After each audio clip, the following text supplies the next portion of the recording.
নমস্কার।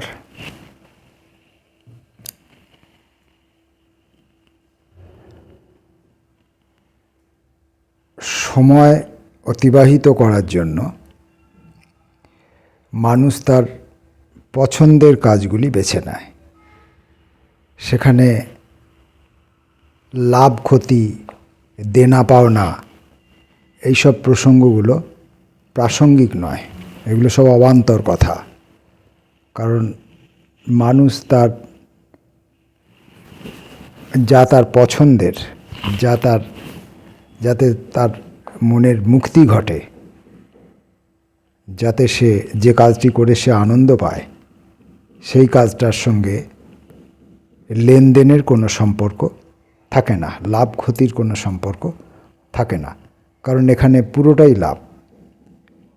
যতটুকু এই কাজটা আমি যতটুকু পরিমাণ করতে পারবো, তার সবটুকুই আমার লাভ। তার বিনিময়ে আমি কি পেলাম, সেটা একটা অবান্তর বিষয়। এই যে একই বক্তব্য আমাকে দুবার করে রিপিট করতে হয়, তিনবার করে রিপিট করতে হয়, তার কারণ হচ্ছে আমি আমার বিশ্বাসটার উপরে কতটা আস্থাশীল, এবং আমি চাই যে আমার এই বিশ্বাসকে আপনারা পরখ করুন, বিচার করে দেখে নিন, পরীক্ষা করুন। তথাপি কোনো পরীক্ষাতেই আমি আমার এই বিশ্বাস থেকে বিচ্যুত হব না। কারণ আমি জানি যে এই কথাটি শুধু আমার একার ক্ষেত্রে নয়, প্রত্যেকের ক্ষেত্রেই প্রযোজ্য। আপনাদের প্রত্যেকের ক্ষেত্রেও প্রযোজ্য। আপনারাও আপনাদের ভালো লাগার কাজটি করবার জন্যে ঘন্টার পর ঘন্টা সময় ব্যয় করেন। সেখানে আপনারা আপনাদের যে দৈনন্দিন স্বাভাবিক যে কাজকর্ম, সেই কাজকর্মকে বিঘ্নিত না করেও করতে পারেন, অথবা সমগ্র সংসার জীবন ভুলে গিয়ে বিস্মৃত হয়েও করতে পারেন। কারণ এটা এক ধরনের সাধনা। তো যখন আপনি সাধনা করবেন, সাধারণভাবে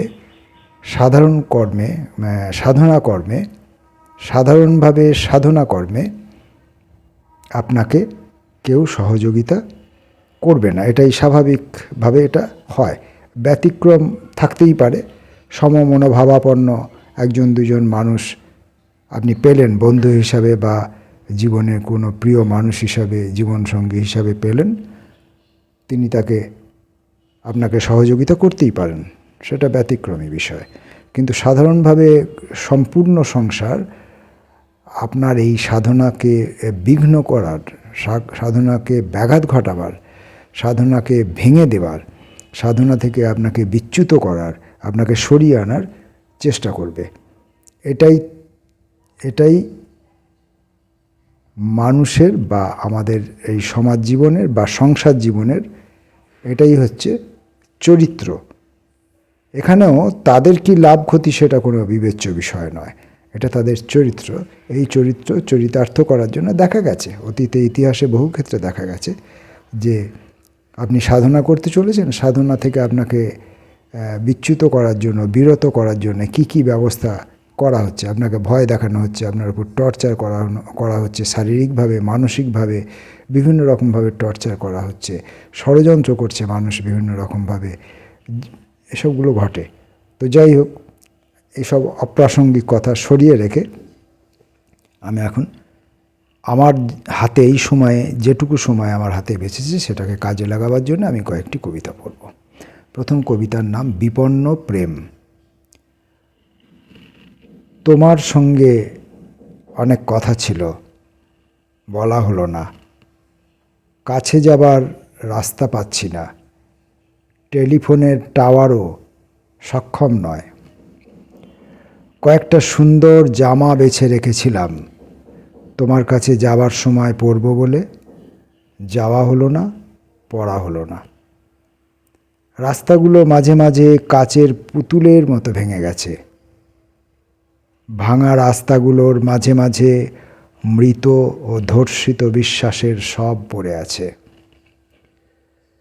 যেসব কথা বলা হলো না, যেগুলোকে এতদিন সুন্দর ও পবিত্র মনে হতো, আমার নিজের সেই কথাগুলোকেই এখন ফাঁদ বলে মনে হচ্ছে।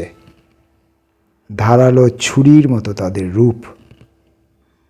ঘরে ফিরে আসি। হ্যাঙ্গারে ঝুলন্ত সুন্দর জামাগুলোকে এখন প্রতারকের পাসপোর্ট বলে মনে হয়। বাগানের বাইরে থেকে ভেবো না, না ডাকলেও গেট খুলে বাগানে ঢুকব। দরজায় কলিং বেল আছে বলেই তা বাজাবো। তোমার ঘরের করিডোরের নৈরিত কোণে একটি পাম গাছের পাশে বিষণ্ণ মনে বসে আছে ভায়োলিনটি। আমি গিয়ে যদি তাকে একটু স্পর্শ করি, একটা হালকা সবুজ রঙের উষ্ণ আলো জ্বলে উঠবে তার চোখে। কিন্তু সংবিধান অমান্য করা আমার উদ্দেশ্য নয়।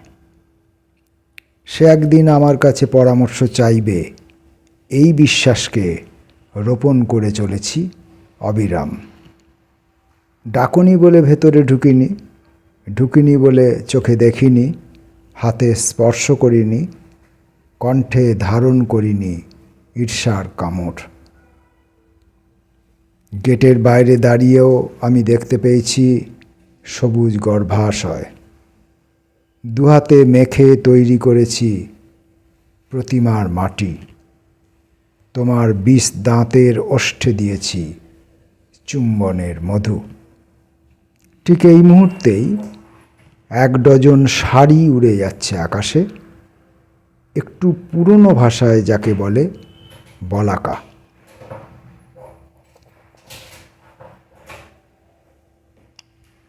মধ্য পদলোপী।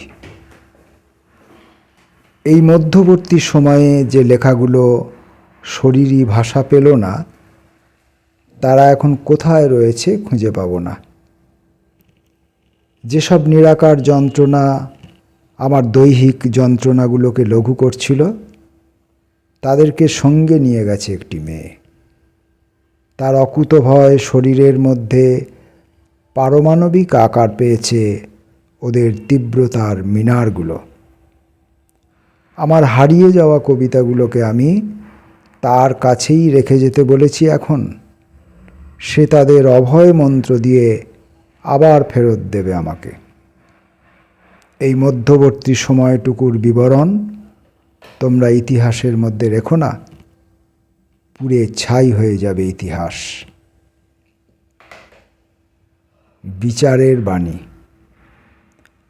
আমরা যখন বিচার চাইছিলাম, বিচার দাবি করছিলাম, বিচার নিজে তখন নীরবে ভয় মারিয়ে মারিয়ে নিজেকে খুঁজছিল।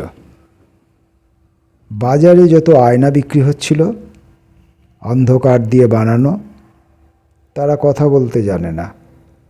মুন্ডুহীন ধরের মতো তাদের ফ্যাকাশে দীর্ঘশ্বাসে অনুবাদযোগ্য কোনো ভাষা ছিল না। আমরা যখন লক্ষ কোটি মিলিয়ন বিলিয়ন হচ্ছি ক্রমশ, বিচার নিজে তখন ভয়, অত্যাচার, খুন, ধর্ষণ নিয়ে লুডো খেলছে সকলের আড়ালে।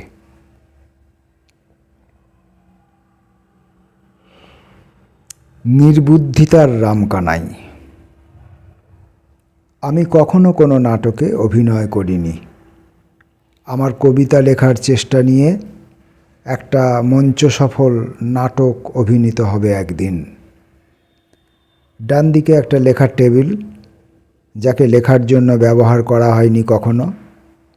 পিছনে একটা তাকের ওপর এমন কিছু জিনিস রাখা আছে কবিতার ব্যাখ্যায় যা কাজে লাগবে না।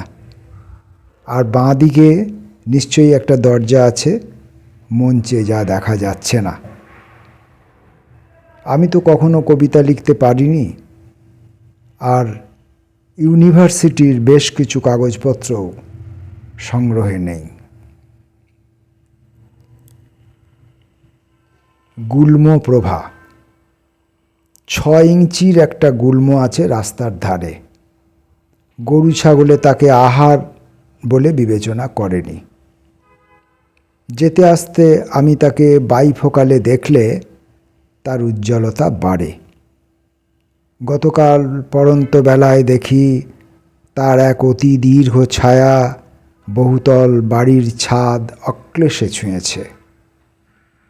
আমার মতোই এক বয়োবৃদ্ধ বটও তাকে দেখে বিস্মিত হয়েছে। কাঙালের রূপ। ভাঙা আয়নার কাচ এক টুকরো পড়েছিল রাস্তার ধারে, কাদামাটির মধ্যে বিশেষণহীন অভিমানে।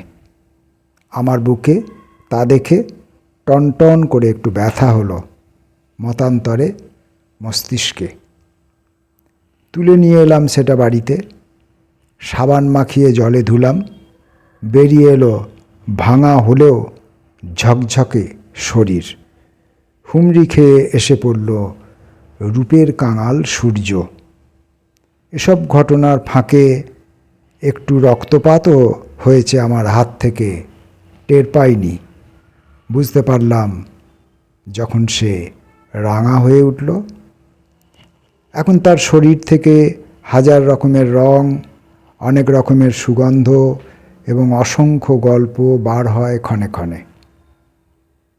আমি সেই রাস্তার কাদায় গিয়ে কি যেন আবার খুঁজে চলি রাত্রিদিন। পিছন পর্যন্ত। দক্ষিণ দিকে কিছু ডান দিক আছে, বাম দিকে কিছু বাঁ দিক। কোনো দিকেই তেমন কিছু দেখতে পাই না যাতে তোমাকে পাওয়া যায়। কেবল এদিক ওদিক ঘাড় মাথা ঘোরাবার সময় জুলফি থেকে কানের দুপাশে অনেকটা পিছন পর্যন্ত বয়সের ছাপ দেখা যায়। সামনের দিকে কোনো এক অনির্দিষ্ট জায়গায় তুমি আছো, পিছনের দিকে একটি নির্দিষ্ট সময়ে তুমি ছিলে।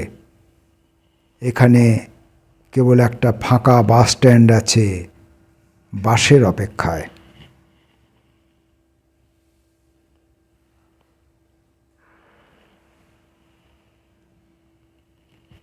এই বিভুঁইয়ে, এই অবকাশবিহীন অবকাশের মধ্যে, ব্যস্ততাহীন ব্যস্ততার মধ্যে, অপ্রয়োজনীয় প্রয়োজনীয়তার মধ্যে সময় অতিক্রান্ত হচ্ছে এখন। তাই অন্যান্য বন্ধুদের বই সংগ্রহ করে তাদের লেখা পড়ার সুযোগ থেকে বঞ্চিত হচ্ছি। নির্দিষ্ট সময়ে সে কাজ আবার শুরু করব। নমস্কার।